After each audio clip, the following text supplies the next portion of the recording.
नमस्कार. मी अरविंद आठले. सध्या नाद ब्रह्म ही सिरियल आपली चालू आहे आणि संगीतामध्ये अनेक शास्त्रांचा वेगवेगळ्या विभाग जे आहेत त्याचे याच्यावर आपण वेगवेगळ्या चांगल्या चांगल्या वक्त्यांना आणून त्याची चर्चा करतो आहोत. संगीतामध्ये तानसेन जरी नाही तरी कानसेन तयार व्हावेत ही याच्या मागे आपलं उद्दिष्ट आहे आणि अतिशय चांगले चांगले लोक आपल्या समोर मी घेऊन येतो आहे. तर आज आपल्या समोर बसल्या आहेत सौ वीणा शुक्ल. या मुंबईला असतात. या MA आहेत, MPhil आहेत आणि नागपूर युनिव्हर्सिटीच्या संगीतातल्या टॉपर आहेत.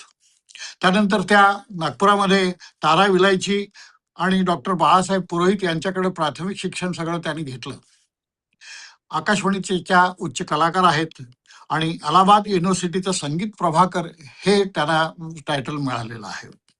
त्यानंतर डॉक्टर गिंडे यांच्या मार्गदर्शनाखाली रागसंगीतात बंदिशींचे महत्वाचं कार्य आणि व्यापकता हा शोध निबंध त्यांनी लिहिलेला आहे.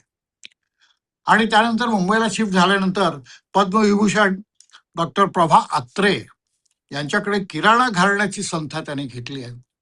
आणि त्यानंतर सध्या त्या विकास कशाळकर यांच्या मार्गदर्शनाखाली संगीताचार्य या पदवीसाठी अभ्यास करीत आहेत. आज आपण या नाद ब्रह्मामधला पुढचा विषय घेणार आहोत. संगीतातील समयचक्रानुसार राग गायनाचा काय संबंध आहे, संगीत आणि राग गायन हा विषय त्या आपल्यासमोर मांडणार आहेत. आपण छानपैकी श्रोते सर्व आपण ऐकूया. त्यांच्याकडून जेवढं आपल्याला घेता येईल तेवढं आपण घेऊया. एक फार मोठी व्यक्ती आपल्या समोर आहे आणि तिचं ऐकणं हे आपलं काम आहे. छान आपण ऐकूया आणि त्यांचा रसास्वाद घेऊया. तर नमस्कार वीणाताई, तर तुम्ही आता तुमचा विषय सुरू कराल तर बरं होईल. नमस्कार नमस्कार. मी आज तुमच्या समोर संगीतातील जे समयचक्र आहे त्याच्या संबंधी माहिती, तसंच त्याच्याबद्दल ज्या विद्वानांचे काय मत आहेत तर त्याच्याविषयी मी बोलणार आहे. संगीत ही कला ना सर्व जी ललित कला असं आपण म्हणतो त्या सर्व ललित कलांमध्ये संगीत ही श्रेष्ठ कला आहे. सर्वात जास्त श्रेष्ठ, सर्वश्रेष्ठ अशी ती कला आहे. संगीतामुळे मानवाचा आनंद द्विगुणित झालेला आहे. आणि म्हणजे इतका वृद्धिंगत झालाय की शब्दांचा आधार न घेता निव्वळ स्वर ऐकणार, स्वर जो असतो तो ऐकणाऱ्याच्या अंतःकरणाला भिडत असतो. तर अशा या संगीत कलेबद्दल काही समजुती ही प्राचीन काळापासून रूढ आहेत. या रूढी आहेत. त्यापैकीच संगीतात असलेले वेगळे वेगळे राग आणि त्यांचा विशिष्ट समयाशी असणारा अनुबंध ही एक समजूत आहे. दिवसाच्या किंवा रात्रीच्या विशिष्ट वेळी राग गायल्याने त्यांची परिणामकारकता वाढते आणि विशिष्ट रागांच्या योजनेने माणसांच्या विविध व्याधींना उतार पडतो ही पण एक लोकप्रिय समजूत आहे. 1625 मध्ये दामोदर पंडित नावाचे एक तज्ञ होते, संगीतज्ञ होते. त्यांनी संगीत दर्पण नावाचा एक ग्रंथ लिहिलाय आणि त्याच्यात पहिल्यांदाच दिवसाच्या 4 प्रहरामध्ये एकूण 43 राग कसे गायले जातात याबद्दल लिहिलेलं आहे. म्हणजे 14 राग त्यांनी प्रथम प्रहराचे, 9 राग द्वितीय प्रहराचे, 8 राग तृतीय प्रहराचे आणि 12 राग चतुर्थ प्रहराचे सांगितलेले आहे. तर त्या 14 रागांमध्ये भूपाळी, भैरवी, धनाश्री, देशकार, बसंत असे राग आहेत. दुसऱ्या प्रहरातल्या 9 रागांमध्ये गुर्जरी तोडी, सावेरी, रामकली, गुणकली असे राग आहेत. नंतरच्या तिसऱ्या प्रहरातल्या 8 रागामध्ये तोडी, सारंग, पहाडी असे प्रकार आहेत. नंतर 12 जे राग आहेत शेवटच्या चौथ्या प्रहरी त्याच्यामध्ये श्री, सारंग, पहाडी वगैरे असे राग आहेत. दामोदर पंत जे होते त्यांनी ऋतूप्रमाणे पण राग सांगितलेले आहेत. की जसं श्रीराग शिशिर ऋतूमध्ये गायला जातो बर. वसंत ऋतूमध्ये गायला जाईल. मेघ नावाचा एक राग आहे, तो वर्षा ऋतूत गावा. तसंच नटनारायण नावाचा एक राग आहे, तो हेमंत ऋतूत गावा. म्हणजे असं ऋतूनुसार सुद्धा त्यांनी सांगितलंय की त्या त्या ऋतूमध्ये तो तो राग जर म्हटला, गायला गेला, तर त्याचा परिणाम अजून जास्त होतो ऐकणाऱ्यांवर. बर. पण त्यांनी यथेच्छा तू गातव्या सर्वेषु सुखप्रदा, म्हणजे मनापासून जर एखादं राग आपण गायला, तर तो सर्व ऋतूत चांगलाच होतो किंवा सुखप्रद ठरतो, अशी पण त्यांनी एक मुभा आपल्याला दिलेली आहे. तर त्यांनी यथेच्छा तू गातव्या सर्वे तू सर्वे तेषु सुखप्रदा, म्हणजेच मनापासून गायल्याने राग सर्व ऋतूत सुखप्रद होतात, ठरतात, अशी सूटही त्यांनी आपल्याला दिलेली आहे. शास्त्रकारांनी आणि संगीतज्ञांनी रूढ केलेल्या समजुतीमुळे श्रोते मैफिलीला जाताना त्यांचं अगोदरपासूनच नियमन होत असतं मनाचं, की मला आता हा राग ऐकायला मिळेल, कारण आता संध्याकाळची वेळ आहे, आता मला हा राग बहुतेक ऐकायला मिळेल, हा सकाळची वेळ आहे, असं तो मनामध्ये ठरवून मैफिली ऐकायला जात असतो. आणि मग त्यावेळी ते राग ऐकल्यानंतर त्याची ऐकण्याची जी कॅपॅसिटी असते ती पण वाढते. आणि राग समयामुळे जर राग परिणामकारक होत असतील, समजा म्हणजे आता हा भाग जर आपण वेगळा ठेवला आणि समजा असं ठरवलं की नाही, हा रूढी परंपरानुसार आपण यावेळीच हा राग गायला पाहिजे, जर असं राग समयामुळे जर राग परिणामकारक होत असतील असं जर म्हणणं असेल, तर रागाच्या सामर्थ्यावर अविश्वास नाही का आपण दाखवत? बरोबर. रागाला पण एक सामर्थ्य आहे, स्वरांना एक सामर्थ्य आहे. तर तो त्याच वेळी म्हटला तरच तो भाव किंवा तेच ऐकलं त्यावेळी तरच तो परिणामकारक होईल आणि इतर वेळी होणार नाही, असं अशातली गोष्ट नाहीये. जसं तानसेनांनी गाणं म्हटलं आणि मग पाऊस आला, म्हणजे अवेळी तो राग गाऊन सुद्धा अवेळी तो पाऊस पडला, म्हणजे त्या सामर्थ्य किती आहे त्या तानसेनांच्या त्या गाण्यामध्ये. आणि त्या मेघ मल्हारमध्ये किती त्यांनी जो काय राग गायला त्याच्यामध्ये किती ताकद असेल, तो राग किती सामर्थ्यपणे त्यांनी सादर केला, की दीपक रागाने दिवे जळाले आणि प्रकाशाची एक अनुभूती आली लोकांना आणि एक तप्त वातावरण तयार झालं.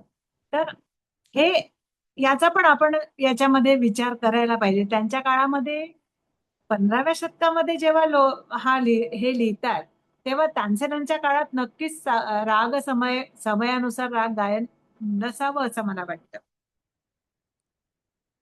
तर त्या त्यावेळी ते राग गायल्याने ते राग कुठल्या त्यावेळी ते राग गाण्याऐवजी ते राग कोणत्याही वेळी गायले तरी समयाची, ऋतूची प्रचिती येण्यातच खरं सामर्थ्य आहे, असाही एक विचार आहे. हा एक विचार आहे. दामोदर पंडितांनी समय आणि ऋतू सांगून शेवटी राजा नया सदा गेया न तू कालम विचारये, म्हणजेच राजाज्ञा झाल्यावर कुठल्याही वेळी कुठलाही राग गावा, अशी सवलत त्यांनी आणि अशी गायकांची समजूत त्यांनी घातली आहे, की नाही असं करा तुम्ही, की तुम्हाला राजाज्ञा झाली की हे राग गायचा आहे, तर मग तुम्हाला तो राग गायला लागेल. आता संगीत कला ही चित्र किंवा शिल्पकलेसारखी नाहीये, म्हणजे जी स्थगित होणारी कला आहे ती दिसते, शिल्प दिसतं, चित्र दिसतं, सगळं दिसतं. पण रागातला स्वर नुसता लिहिला म्हणजे तो स्वर दिसत नाही ना. म्हणजे पंचम आहे, मध्यम आहे, गंधार आहे, त्याच्या जागा आहे, त्या आपण सांगितल्याशिवाय, ऐकल्याशिवाय, म्हणजे हवेतून त्या गळ्यातून किंवा वाद्यातून निघून ते इतकं अमूर्त आहे की ते आणि आपलं मन सुद्धा आपल्याला दिसत नाही की कुठं ते लिहिलं जात आहे मनावर. तर ते सगळ्याच गोष्टी इतक्या अमूर्त आहेत, ऍबस्ट्रॅक्ट आहेत, की आपल्याला ते दिसत नाही. तर ही अत्यंत अमूर्त अशी कला आहे संगीत. स्वर, मन, आनंद या न दिसणाऱ्या सर्व गोष्टी संगीतातून व्यक्त होतात. समजलं हे? तर समयचक्राचा जो मानवी मनावर होणारा परिणाम आहे, तो देखील असाच अमूर्त आहे. त्यावेळीच तो आनंद होतो. तो आनंद आपल्याला सांगता येत नाही, हा आनंद आहे, हा बघा, हा इतका आनंद मला झाला, यावेळी हा राग ऐकला म्हणून हा इतका आनंद झाला. हा सगळा अमूर्त भाग आहे असं पण म्हणता येतं. आता बैजू बारा चित्रपट जो होता अगदी पूर्वीचा, तर त्याच्यामध्ये एक सीन होता, त्याच्यामध्ये तानसेन गाणं म्हणताना आपल्याला दिसतो आणि बाहेर आकाश दिसतं आणि सूर्य दिसतो, पण स्वर ऐकू येत नाही. तर खिडकीतून मात्र सूर्य आणि आकाश दिसतंय त्याला. तर अचानक पूर्या धनाश्रीचे सूर चालू होतात, ज्याच्यामध्ये रे ध कोमल आणि म तीव्र आहे असा जेव्हा सूर चालू होतो, म्हणजे तिथे काय असं सांगितलं जात नाही हा पूर्या धनाश्री आहे, पण बाहेर आकाश, सूर्य दिसतो आहे आणि हे रेध कोमल आणि म तीव्र चालू झाला. आणि जेव्हा आपल्याला ते ऐकू येतं तेव्हा आपल्या मनाला उमस पडतो की अरे ही तर सूर्यास्ताची वेळ आहे. कारण पूर्याधनाश्री चालू झाला याचा अर्थ बाहेर सूर्यास्त होतोय. सायंगेय रागाची कल्पना त्या स्वरावरून येऊन मनाचं ते आपलं जे आकाश असतं ते विविध रंगाने भरून निघतं आणि मोहरून जातं. तर सकाळचा, आता बघा, सकाळी जेव्हा सूर्योदय होतो तेव्हा पण आकाश लाल असतं आणि जेव्हा संध्याकाळी सूर्यास्त होतो तेव्हा सुद्धा आकाशातले रंग लालच असतात. पण त्यातला फरक अगदी सर्वसामान्य लोकांना सुद्धा समजतो, जाणवतो, की सकाळी पिवळसर छटा जास्त असते त्या आकाशाच्या रंगामध्ये, तर संध्याकाळी भगवा लाल असा रंग बघितल्यानंतर हा सूर्यास्त आहे की सूर्योदय हे आपल्याला कळू शकतो.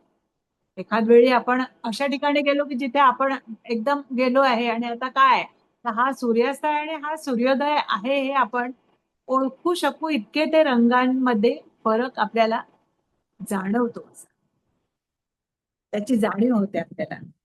आता मगाशी मी सांगितलं की 15व्या शतकामध्ये पंडित दामोदरांनी राग समयानुसार गायन न केल्यास रागाची हिंसा होते असं सांगितलंय. आणि पुढे तेच मग संगीत पारिजात, संगीत दर्पण, त्याच्यानंतर संगीत तरंगिणी इत्यादी जे ग्रंथ होते त्याच्यातून आपल्याला तेच ऐकायला मिळतं की अशी जर राग समयानुसार तुम्ही गायन केलं नाही तर ती रागाची हिंसा होते. पण त्यानंतर आपले जे पंडित विना भातखंडे आहेत त्यांनी राग समय या विषयावर नीट विस्तृत असं वर्णन केलेलं आहे राग समय चक्राचं, आणि तो विषय अगदी स्पष्टपणे मांडलेला आहे. भातखंडे यांनी काढलेलं जे मॉरिस कॉलेज होतं ते, त्याच्यानंतर लखनौ उत्तर प्रदेश, ग्वाल्हेर माधव संगीत विद्यालय, खैरागड, नंतर मुंबई, मध्य प्रदेश, पुणे, या सगळ्यांमधून जे संगीत महाविद्यालय आहे किंवा ज्या गायनशाळा आहेत त्यातूनही विद्यार्थ्यांना विशिष्ट वेळी विशिष्ट राग गावा हीच आपण शिकवण देतो पहिलेपासून. देवी सरस्वतीचा तो एक अमोल असा एक दागिना आहे, समय चक्र एक अमोल असा दागिना आहे आणि तो तो तसा म्हणूनच जोपासला गेलाय की नाही, हे समय नुसार गायन केल्यानंतर हे छान वाटतंय.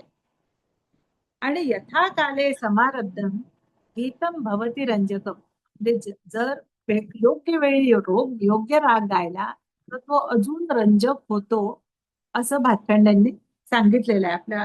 आणि मग ते आपल्या हिंदुस्थानी संगीताचं वैशिष्ट्यच होऊन बसलं.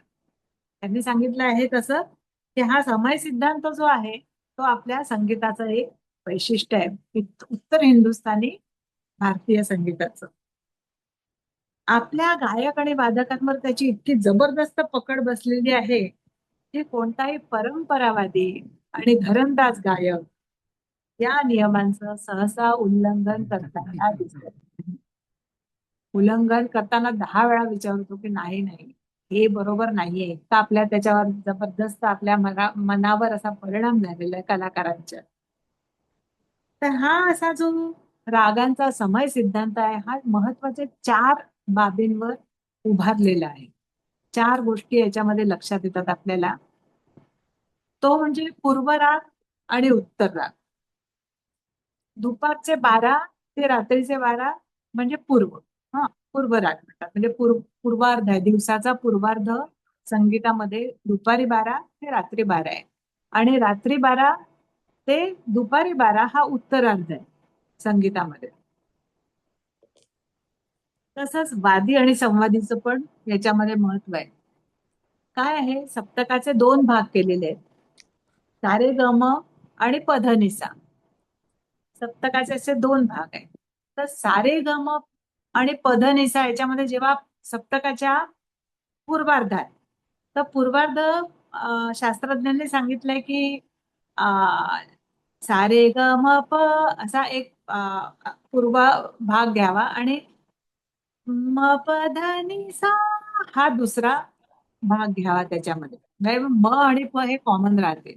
तर याच्यापैकी पूर्वार्धामध्ये सारे ग म प मध्ये जर वादी असेल तर तो राग पूर्वांगवादी आणि दिवसाच्या पूर्वार्धात गायला जातो. आणि जर वादी स्वर तर अर्धात असला, म्हणजे मपधनी सा मध्ये असला, तर राग हा उत्तरांग प्रधान आणि दिवसाच्या पण उत्तरार्धात, म्हणजे रात्री 12 ते सकाळी 12 पर्यंत गायला जातो. हा, हे झालं वादी संवादीचं महत्व. आता समयचक्राच्या दृष्टीने सगळ्यात महत्वाची गोष्ट म्हणजे संधी प्रकाश राग. संधी प्रकाश राग आणि स्वरांच्या युक्तीच्या दृष्टीने रागांचे 3 वर्ग केलेले. हा, हे लक्षात घ्या. हा, कुठल्या कुठल्या 4 बाबी मी सांगितल्या, पूर्व राग, उत्तर राग, तसंच वादी संवादी, पूर्वांगवादी, उत्तरांगवादी, उत्तरांग प्रधान, पूर्वांग प्रधान, असे म्हणजे या गोष्टी सांगितल्यानंतर आपण संधी प्रकाश रागावर जातो आहे. तर संधी प्रकाश राग आणि स्वरांच्या युतीने 3 प्रकार होतात ते. आणि चौथी महत्वाची बाब म्हणजे अध्वदर्शक स्वर. अध्वदर्शक म्हणजे पथदर्शक म्हणा किंवा मार्गदर्शक स्वर, तो म्हणजे मध्यम. या 4 गोष्टींचा समय चक्रामध्ये आपल्याला विचार करायला हवा. आता संधी प्रकाश म्हणजे काय, तर दिवस आणि रात्रीची संधी असताना त्यावेळी गायला जाणाऱ्या रागांना संधी प्रकाश राग असं म्हणतात. ज्यावेळी दिवस आणि असे 2 वेळा येते, दिवस आणि रात्रीची जी संधी आहे ती 2 वेळा येते. एकदा सकाळी येते, रात्र संपून सकाळ जेव्हा होते तेव्हा, आणि एकदा संध्याकाळी होते, जेव्हा दिवस संपून रात्रीची सुरुवात होते तेव्हा. अशा 2 वेळा संधी प्रकाश रागांचा आपल्याला मिळतो, संधी प्रकाश. आणि स्वरांच्या दृष्टीने रागाचे 3 भाग, म्हणजे रागांचे 3 गट पडतात, भाग नाही, 3 गट पडतील. की एक म्हणजे कोमल रेध आले राग, कोमल रेध संधी प्रकाश राग. त्याच्यानंतर शुद्ध रे ग ध असे असणारे राग. आणि तिसरे म्हणजे कोमल गंधार आणि निषाद असलेले राग. हा, असे 3 गट पडतात. आता संधी प्रकाश रागाचं आणखीन एक असं वैशिष्ट्य आहे की याच्यामध्ये रे कोमल पाहिजे, रे कोमल हवा. ध शुद्ध असला तर चालतो, धचा काही एवढा महत्व नाही आहे, रे कोमल असणं आवश्यक आहे. आणि मग ध शुद्ध असो किंवा नसो, तो ध शुद्ध असला तरी चालेल. आणि त्याचबरोबर गंधार आणि निषाद शुद्ध असायला पाहिजे, ते पण आवश्यक आहे. म्हणजे आता बघा, संधी प्रकाश ज्याच्यामध्ये आपण म्हटलंय की रेध कोमल पाहिजे संधी प्रकाश मध्ये, पण मारवा हा असा एक थाट आहे की ज्याच्यामध्ये, आता आणखीन एक महत्वाची गोष्ट अशी याच्यामध्ये लक्षात घ्या की दामोदर पंडितांच्या वेळी 72 थाट वगैरे असावेत म्हणजे त्या पूर्ण आपल्या भारतामध्ये, परंतु हा जो सिद्धांत आहे फक्त 10 थाटावरच आहे. हा जो राग समय सिद्धांत जो आहे त्याच्यातले भातखंडेंनी जे 10 थाट घेतलेले आहेत, 72च्या नंतर 32 झाले होते, 32 पण घेतले नाही, पण त्याच्यानंतर हे जे 10 थाट आहे त्या 10 थाटावरच हा समय सिद्धांत आधार आधार त्याला आहे, 10 थाटांचाच फक्त. बाकीचे थाट त्यांनी विचारात घेतलेले नाही आहे. तर त्याच्यात म्हणजे कोणते कोणते ते 10 थाट बरं, बिलावल आहे, त्याच्यानंतर काफी, तोडी, मारवा, ते 10 थाट तुम्हाला कुठे पण मिळतील. आता मी त्याच्यामध्ये ते आठवत तोडी, त्याच्यानंतर आसावरी, असे सगळे जे थाट आहेत ते, त्याच्यापैकी मारवा थाट हा संधी प्रकाश च्या वेळी गायला जातो. मारवा झालं, पूर्वी थाट गायला जातो आणि भैरव थाटातले राग गायला जातात तेव्हा संधी प्रकाशामध्ये. तर आता मारवा सा ने रे गा मा धा मा धा मा ग रे, रे कोमल झालं, ने द रे सा गा मा धा, ध शुद्ध आहे तरी पण हा प्रातःकालीन संधी प्रकाश राग आहे. ग म रे सा ग म धा पा, हा भैरव थाट तो पण संधी प्रकाश याच्यामध्ये गायला जातो.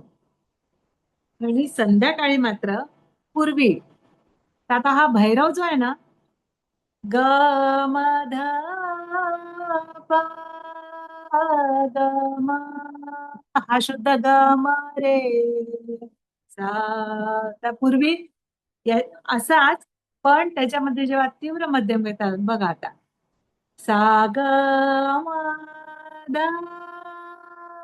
पा मा ग मा ग रे ग मा ग मा ग रे सा. फक्त भैरव मध्ये मध्यम तीव्र केला तर तो पूर्वी थाट झालेला आहे. पूर्वी थाट पूर्ण गायला तर पूर्वी राग हा त्याचा जन्माला आलेला फर्स्ट राग जो आहे, जन्य आणि जनक राग ज्याला म्हणतात, तर जनक राग पूर्वी थाट आहे आणि जनक तो जो राग आहे जन्य राग पहिला तो पण पूर्वी. आणि पुर्या धनाश्रीचे स्वर पण आपण याच्यामध्ये शुद्ध मध्यम काढून टाकला पूर्णतः भैरव मध्ये आणि फक्त तीव्र मध्यम आहे. ग म ध प, ग म रे सा, हा भैरव आहे. तर ग म ध प म प ध प म ग म रे ग ध म ग ग रे सा आ,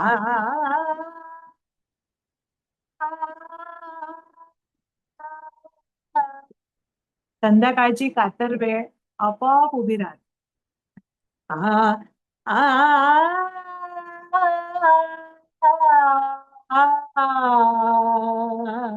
सूर्योदय होताना आ आ,